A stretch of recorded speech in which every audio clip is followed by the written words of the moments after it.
ಅಲ್ಲ ಎಲ್ಲೇ ಮಂಗಳೂರವರು ಕಾಣಿಸ್ಕೊಂಡ್ರೆ ಸಾಕು ಅವ್ರು ಒಟ್ಟಿಗೆ ಇರ್ತಾರೆ. ಅದೇ ನಿಮ್ಮ ಮತ್ತೆ ಧನರಾಜ್ ವಿಷಯದಲ್ಲಿ ಇದಾಗಲೇ ಇಲ್ಲಪ್ಪ. ಸ್ಟಾರ್ಟಿಂಗಲ್ಲಿ ಸ್ವಲ್ಪ ಕಾಣಿಸ್ತು, ಆಮೇಲೆ ಎಲ್ಲೂ ನೀವು ಅವ್ರಿಗೆ ಕಳಪೆ ಕೊಟ್ರೆ ಅವ್ರು ನಿಮಗೆ ಅದು ಇದು ಅದೇ ಆಗಿತ್ತು. ಯಾಕೆ ಇಬ್ಬರು ಇದಿರಲಿಲ್ಲ, ಹೊಂದಾಣಿಕೆ ಇರಲಿಲ್ಲ? ಅಂದರೆ ನಿಮ್ಮ ಕಡೆ ತುಂಬ ನಮ್ಮೂರವರು ಅನ್ನೋದು ಇದಿರುತ್ತೆ. ಯಾಕೆ ಧನರಾಜ್ ವಿಷಯದಲ್ಲಿ ಅದಾಗಲಿಲ್ಲ ನಿಮ್ಮ ಧನರಾಜ್ ವಿಷಯದಲ್ಲಿ ಅಂತ? ಹಾಗೇನಿಲ್ಲ, ಧನರಾಜ್ ಅಣ್ಣನ ಜೊತೆ ತುಂಬ ಕ್ಲೋಸ್ ಆಗಿದೆ. ನಾನು ಡೇ ಒನ್ ಇಂದಲೂ ಅದನ್ನೇ ಹೇಳ್ತಿದ್ದೆ. ನನಗೆ ಧನರಾಜ್ ಅಣ್ಣ ಇದ್ದರೆ ಒಂದು ರೀತಿ ನಮ್ಮ ಮನೆಯವ್ರು ಯಾರೋ ಇದ್ದ ಥರ ಭಾವನೆ ಹುಟ್ಟುತ್ತೆ ಅನ್ನೋದು ಒಂದು. ಮತ್ತು ನಾನು ಹಾಗಾಗಿ ನಮ್ಮದೇ ಭಾಷೆನಲ್ಲಿ ಮಾತಾಡ್ಕೊಳ್ತಿದ್ದೆ. ಧನರಾಜ್ ಅಣ್ಣನ ಹತ್ರ ಮಾತಾಡುವಾಗ ಸಹಜವಾಗಿ ನನ್ನ ಹತ್ರ ಆಟೋಮೆಟಿಕ್ಲಿ ನನ್ನ ಭಾಷೆ ಬದಲಾಗೋದು ಹಾಗಿತ್ತು. ಹನುಮಂತಣ್ಣ ಬಂದಿದ್ದರಿಂದ ಹನುಮಂತಣ್ಣನ ಜೊತೆ ಧನರಾಜ್ ಅಣ್ಣನ ಕಾಂಬಿನೇಷನ್ ಭಾಳ ಚೆನ್ನಾಗಿತ್ತು. ಅವರಿಬ್ರು ತುಂಬ ಕ್ಲೋಸ್ ಆಗಿದ್ರು. ಹಾಗಾಗಿ ನನ್ನ ಜೊತೆಗಂತಲ್ಲ, ಅವ್ರು ಯಾರ ಜೊತೆನೂ ಬೆರೆಯೋದು ಭಾಳ ಕಡಿಮೆ ಇತ್ತು. ಅದನ್ನು ಇಡೀ ಮನೆ ಹೇಳ್ತಿತ್ತು, ಹನುಮಂತ ಜೊತೆಗೆ ಮಾತಾಡ್ತಾನೆ, ಬೇರೆಯವ್ರ ಜೊತೆ ಬೆರೆಯಲ್ಲ ಅನ್ನೋದೆಲ್ಲ ಬಹಳ ಸಲ ಬಂದಿದ್ದಿದೆ. ಹಾಗಾಗಿ ನನಗೆಲ್ಲೋ ಅಂದರೆ ಅವ್ರ ಜೊತೆಗೆ ಇರೋದು ಹನುಮಂತಣ್ಣ ಮತ್ತು ಅವರ ಇದು ನಡೀತಿದ್ದ ಸಂದರ್ಭದಲ್ಲಿ ಆಗ್ತಿರ್ಲಿಲ್ಲ. ಮತ್ತು ನಾನು ಭಾಳ ಸ್ಪಷ್ಟವಾಗಿದೆ, ಯಾರ ಜೊತೆಗೂ ಇದ್ದು ಯಾರದೋ ಒಂದು ಟೀಮ್ ಅಂತ ಅನ್ನಿಸ್ಕೊಳ್ಳೋದು ನಂಗೆ ಇಷ್ಟ ಇರಲಿಲ್ಲ. ಅವರು ಯಾರೋ ನನ್ನ ಹೆಸರಿನ ಜೊತೆ ಇನ್ನೊಬ್ಬರ ಹೆಸರನ್ನು ಕಟ್ಟೋದು ನಂಗೆ ಇಷ್ಟ ಇರಲಿಲ್ಲ. ಸೊ ಹಾಗಾಗಿ ನಾನು ಎಲ್ಲರ ಜೊತೆಗೂ ಅಂತರ ಕಾಯ್ದುಕೊಂಡು ಎಲ್ಲರ ಜೊತೆಗೂ ಬೆರೆಯೋ ಪ್ರಯತ್ನ ಮಾಡ್ತಿದ್ದೆ ಅಷ್ಟೇ. ನೀವೊಂದು ಮಾತು ಹೇಳ್ತೀರಾ ಹನುಮಂತು ಅವ್ರ ಬಗ್ಗೆ? ಅವರು ಸ್ವಿಚ್ ಆಫ್ ಅಂತ ಅಂದ್ಕೊಂಡು ಇಡೀ ಮನೇನ ಸ್ವಿಚ್ ಆಫ್ ಮಾಡಿದ್ದಾರೆ ಎಲ್ಲರೂ ಕಂಟೆಸ್ಟೆಂಟ್ಗಳನ್ನ ಅಂತ ಹೇಳ್ಬಿಟ್ಟು. ಅದನ್ನ ನೋಡ್ತಿದ್ರೆ ಎಲ್ಲೋ ಒಂದು ಕಡೆ ಎಲ್ಲರೂ ಮೀರಿಸಿ ಹೋಗ್ಬಿಡ್ತಾರ, ವಿನ್ನರ್ ಆಗ್ತಾರ ಅಂತ ಕರೆಕ್ಟ್ ಲೈನ್ ಅದು.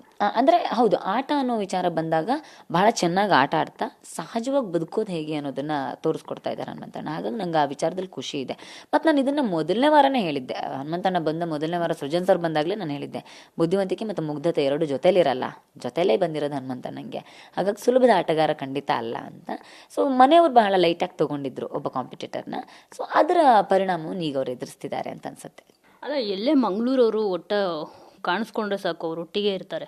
ಅದೇ ನಿಮ್ಮ ಮತ್ತೆ ಧನರಾಜ್ ವಿಷಯದಲ್ಲಿ ಇದಾಗಲೇ ಇಲ್ಲಪ್ಪ. ಸ್ಟಾರ್ಟಿಂಗಲ್ಲಿ ಸ್ವಲ್ಪ ಕಾಣಿಸ್ತು, ಆಮೇಲೆ ಎಲ್ಲೂ ನೀವು ಅವ್ರಿಗೆ ಕಳಪೆ ಕೊಟ್ರೆ ಅವ್ರು ನಿಮಗೆ ಅದು ಇದು ಅದೇ ಆಗಿತ್ತು. ಯಾಕೆ ಇಬ್ಬರು ಇದಿರಲಿಲ್ಲ, ಹೊಂದಾಣಿಕೆ ಇರಲಿಲ್ಲ? ಅಂದರೆ ನಿಮ್ಮ ಕಡೆ ತುಂಬ ನಮ್ಮೂರವರು ಅನ್ನೋದು ಇದಿರುತ್ತೆ. ಯಾಕೆ ಧನರಾಜ್ ವಿಷಯದಲ್ಲಿ ಅದಾಗಲಿಲ್ಲ ನಿಮ್ಮ ಧನರಾಜ್ ವಿಷಯದಲ್ಲಿ ಅಂತ? ಹಾಗೇನಿಲ್ಲ, ಧನರಾಜ್ ಅಣ್ಣನ ಜೊತೆ ತುಂಬ ಕ್ಲೋಸ್ ಆಗಿದೆ. ನಾನು ಡೇ ಒನ್ ಇಂದಲೂ ಅದನ್ನೇ ಹೇಳ್ತಿದ್ದೆ. ನನಗೆ ಧನರಾಜ್ ಅಣ್ಣ ಇದ್ದರೆ ಒಂದು ರೀತಿ ನಮ್ಮ ಮನೆಯವ್ರು ಯಾರೋ ಇದ್ದ ಥರ ಭಾವನೆ ಹುಟ್ಟುತ್ತೆ ಅನ್ನೋದು ಒಂದು. ಮತ್ತು ನಾನು ಹಾಗಾಗಿ ನಮ್ಮದೇ ಭಾಷೆನಲ್ಲಿ ಮಾತಾಡ್ಕೊಳ್ತಿದ್ದೆ. ಧನರಾಜ್ ಅಣ್ಣನ ಹತ್ರ ಮಾತಾಡುವಾಗ ಸಹಜವಾಗಿ ನನ್ನ ಹತ್ರ ಆಟೋಮೆಟಿಕ್ಲಿ ನನ್ನ ಭಾಷೆ ಬದಲಾಗೋದು ಹಾಗಿತ್ತು. ಹನುಮಂತಣ್ಣ ಬಂದಿದ್ದರಿಂದ ಹನುಮಂತಣ್ಣನ ಜೊತೆ ಧನರಾಜ್ ಅಣ್ಣನ ಕಾಂಬಿನೇಷನ್ ಭಾಳ ಚೆನ್ನಾಗಿತ್ತು. ಅವರಿಬ್ರು ತುಂಬ ಕ್ಲೋಸ್ ಆಗಿದ್ರು. ಹಾಗಾಗಿ ನನ್ನ ಜೊತೆಗಂತಲ್ಲ, ಅವ್ರು ಯಾರ ಜೊತೆನೂ ಬೆರೆಯೋದು ಭಾಳ ಕಡಿಮೆ ಇತ್ತು. ಅದನ್ನು ಇಡೀ ಮನೆ ಹೇಳ್ತಿತ್ತು, ಹನುಮಂತ ಜೊತೆಗೆ ಮಾತಾಡ್ತಾನೆ, ಬೇರೆಯವ್ರ ಜೊತೆ ಬೆರೆಯಲ್ಲ ಅನ್ನೋದೆಲ್ಲ ಬಹಳ ಸಲ ಬಂದಿದ್ದಿದೆ. ಹಾಗಾಗಿ ನನಗೆಲ್ಲೋ ಅಂದರೆ ಅವ್ರ ಜೊತೆಗೆ ಇರೋದು ಹನುಮಂತಣ್ಣ ಮತ್ತು ಅವರ ಇದು ನಡೀತಿದ್ದ ಸಂದರ್ಭದಲ್ಲಿ ಆಗ್ತಿರ್ಲಿಲ್ಲ. ಮತ್ತು ನಾನು ಭಾಳ ಸ್ಪಷ್ಟವಾಗಿದೆ, ಯಾರ ಜೊತೆಗೂ ಇದ್ದು ಯಾರದೋ ಒಂದು ಟೀಮ್ ಅಂತ ಅನ್ನಿಸ್ಕೊಳ್ಳೋದು ನಂಗೆ ಇಷ್ಟ ಇರಲಿಲ್ಲ. ಅವರು ಯಾರೋ ನನ್ನ ಹೆಸರಿನ ಜೊತೆ ಇನ್ನೊಬ್ಬರ ಹೆಸರನ್ನು ಕಟ್ಟೋದು ನಂಗೆ ಇಷ್ಟ ಇರಲಿಲ್ಲ.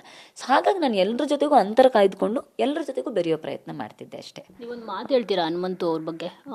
ಅವರು ಸ್ವಿಚ್ ಆಫ್ ಅಂತ ಅಂದ್ಕೊಂಡು ಇಡೀ ಮನೇನ ಸ್ವಿಚ್ ಆಫ್ ಮಾಡಿದ್ದಾರೆ ಎಲ್ಲರೂ ಕಂಟೆಸ್ಟೆಂಟ್ಗಳನ್ನ ಅಂತ ಹೇಳ್ಬಿಟ್ಟು. ಅದನ್ನ ನೋಡ್ತಿದ್ರೆ ಎಲ್ಲೋ ಒಂದು ಕಡೆ ಎಲ್ಲರೂ ಮೀರಿಸಿ ಹೋಗ್ಬಿಡ್ತಾರ, ವಿನ್ನರ್ ಆಗ್ತಾರ ಅಂತ ಕರೆಕ್ಟ್ ಲೈನ್ ಅದು. ಅಂದರೆ ಹೌದು, ಆಟ ಅನ್ನೋ ವಿಚಾರ ಬಂದಾಗ ಬಹಳ ಚೆನ್ನಾಗಿ ಆಟ ಆಡ್ತಾ ಸಹಜವಾಗಿ ಬದುಕೋದು ಹೇಗೆ ಅನ್ನೋದನ್ನು ತೋರಿಸ್ಕೊಡ್ತಾ ಇದ್ದಾರೆ ಹನುಮಂತಣ್ಣ. ಹಾಗಾಗಿ ನಂಗೆ ಆ ವಿಚಾರದಲ್ಲಿ ಖುಷಿ ಇದೆ. ಮತ್ತು ನಾನು ಇದನ್ನು ಮೊದಲನೇ ವಾರನೇ ಹೇಳಿದ್ದೆ. ಹನುಮಂತಣ್ಣ ಬಂದ ಮೊದಲನೇ ವಾರ ಸೃಜನ್ ಸರ್ ಬಂದಾಗಲೇ ನಾನು ಹೇಳಿದ್ದೆ, ಬುದ್ಧಿವಂತಿಕೆ ಮತ್ತು ಮುಗ್ಧತೆ ಎರಡು ಜೊತೆಲಿರಲ್ಲ, ಜೊತೆಲೇ ಬಂದಿರೋದು ಹನುಮಂತಣ್ಣಂಗೆ. ಹಾಗಾಗಿ ಸುಲಭದ ಆಟಗಾರ ಖಂಡಿತ ಅಲ್ಲ ಅಂತ. ಸೊ ಮನೆಯವ್ರು ಬಹಳ ಲೈಟಾಗಿ ತೊಗೊಂಡಿದ್ರು ಒಬ್ಬ ಕಾಂಪಿಟೇಟರ್ನ. ಸೊ ಅದರ ಪರಿಣಾಮವನ್ನು ಈಗ ಅವ್ರು ಎದುರಿಸ್ತಿದ್ದಾರೆ ಅಂತ ಅನ್ಸುತ್ತೆ.